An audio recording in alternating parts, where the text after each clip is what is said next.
Assalamualaikum warahmatullahi wabarakatuh.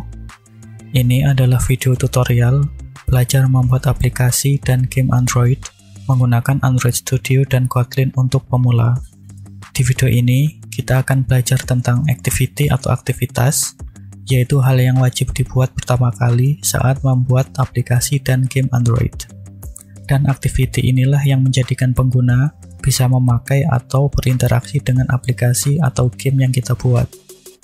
Video tutorial ini adalah kelanjutan dari video part sebelumnya. Silahkan ditonton, link playlist lengkapnya ada di deskripsi. Oke, langsung saja. Buka aplikasi Android-nya. Lakukan double klik pada shortcut-nya.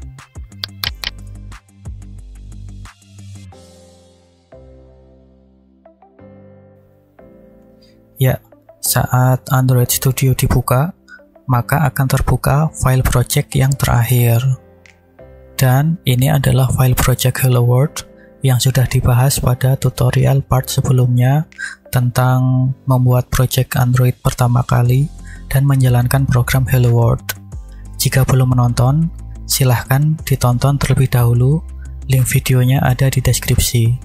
Di sana juga disertakan link untuk mendownload file project ini kalau ingin mencoba-cobanya sendiri di komputer.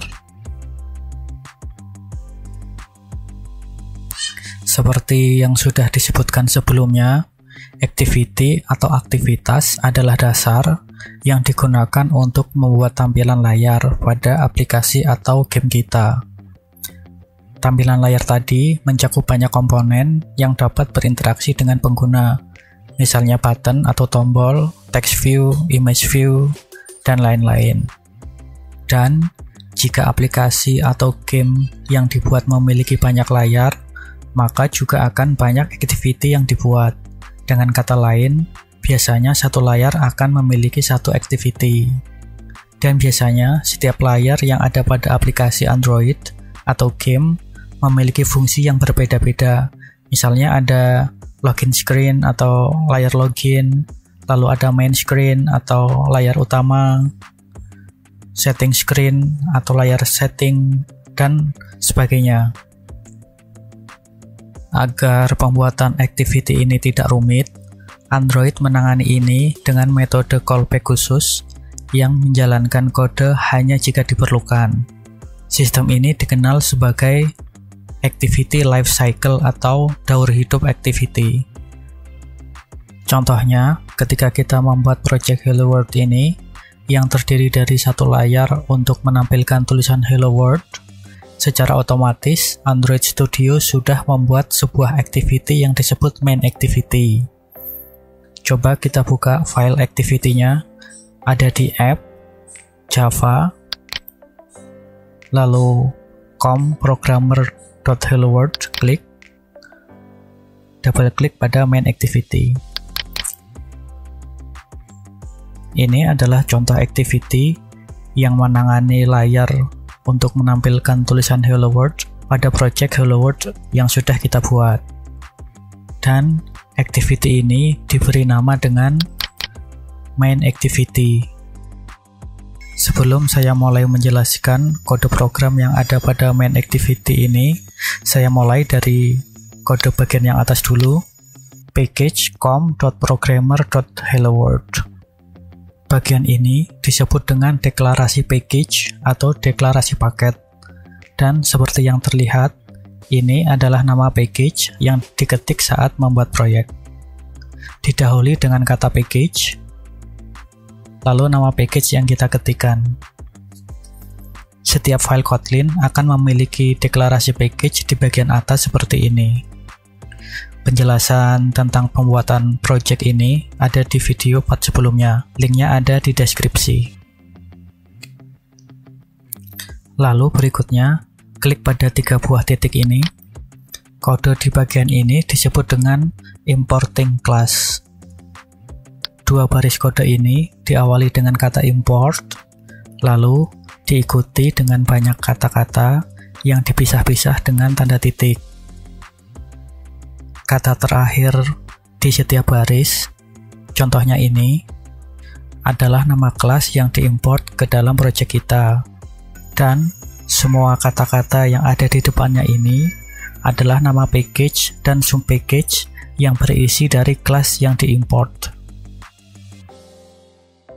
Contohnya di kode baris ini, kita mengimport kelas yang bernama AppCompatActivity yang berada pada package Android X, pada subpackage AppCompat, di dalam subpackage App. Ini artinya project yang kita buat akan mengakses kelas AppCompatActivity ini. Sebenarnya, kelas inilah yang melakukan auto-generate kode program, sehingga pembuatan aplikasi Hello World ini menjadi mudah dan simpel. Begitu juga dengan kelas bundle di line kode ini. Lalu berikutnya, ke kode di baris ini disebut dengan class declaration atau deklarasi kelas. Kode kelas main_activity_2 AppCompatActivity artinya kelas main_activity ini akan mengakses kode di dalam kelas AppCompatActivity, sehingga kita tidak perlu menuliskan baris kode yang panjang-panjang di dalam kelas main_activity ini.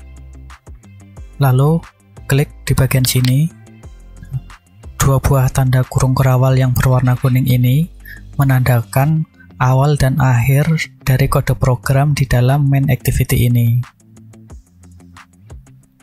Berikutnya, kode di baris ini disebut dengan function signature, dan function ini bernama onCreate, dan fun ini adalah keyword Kotlin yang memperjelas bahwa ini adalah sebuah function. Sedangkan override adalah sebuah metode untuk memodifikasi sebuah superclass. Berikutnya, dua baris kode ini adalah kode program di dalam function onCreate. Berikutnya, kita ke support.onCreate ini. OnCreate ini adalah salah satu metode dari lifecycle atau siklus hidup activity. OnCreate akan dipanggil oleh operating system saat activity pertama kali dibuat. Disinilah diinisiasi elemen user interface atau objek data. Di sini ada di dalam kurung saved instance state. Saved instance state berisi status yang tersimpan sebelumnya. Berarti di sini onCreate bisa menggunakan status pada saved instance state untuk membuat ulang status itu. Berikutnya, kode program setContentView dalam kurung r.layout.activity main. Ini berarti setContentView akan menjadikan desain layar yang dibuat pada file activity_main.xml di dalam folder layout sebagai tampilan utama aplikasi Android ini. Coba kita buka file activity_main.xml ini, berada di res, folder layout, activity main.xml. Double klik. Nah, ini berarti tampilan desain ini akan dijadikan layar utama dari aplikasi Android Hello World ini. Kembali lagi ke main activity. Ada beberapa metode lain yang dimiliki oleh lifecycle activity atau siklus hidup activity selain onCreate ini. Sebentar, saya tampilkan gambarnya. Ya, ini. Jadi selain onCreate, ada onStart, onResume, onPause, lalu ada onStop dan onDestroy. Ada juga onRestart. Tadi onCreate sudah dijelaskan. Berikutnya onStart ada di bagian ini. Metode onStart ini dipanggil tepat sebelum menampilkan aktivitas ke pengguna.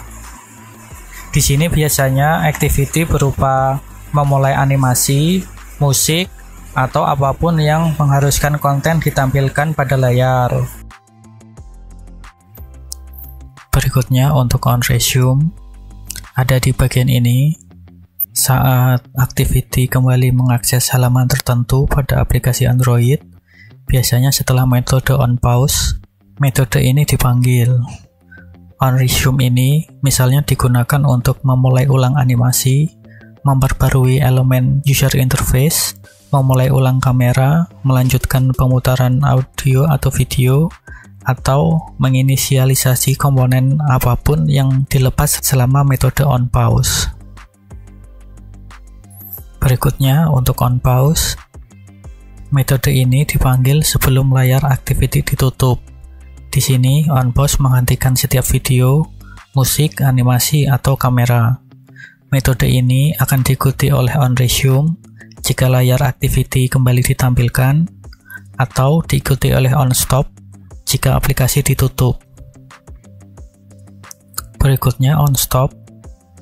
Metode ini dipanggil tepat setelah on pause, saat aktivitas tidak diakses oleh pengguna, dan di sini digunakan untuk menyimpan data.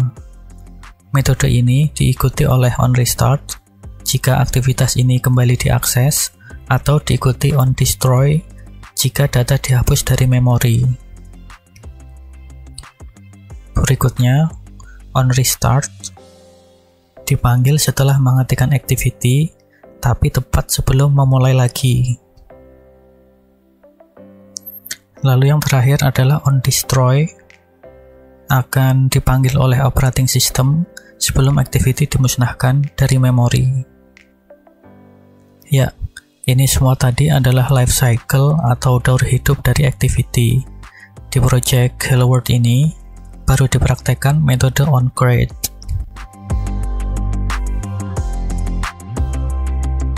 Untuk yang lainnya ini akan dipraktekkan pada tutorial video part berikutnya. Jadi, silahkan terus mengikuti video tutorial di channel ini. Link playlistnya ada di deskripsi. Demikian akhir dari video tutorial part ini. Semoga video ini bermanfaat. Wassalamualaikum warahmatullahi wabarakatuh.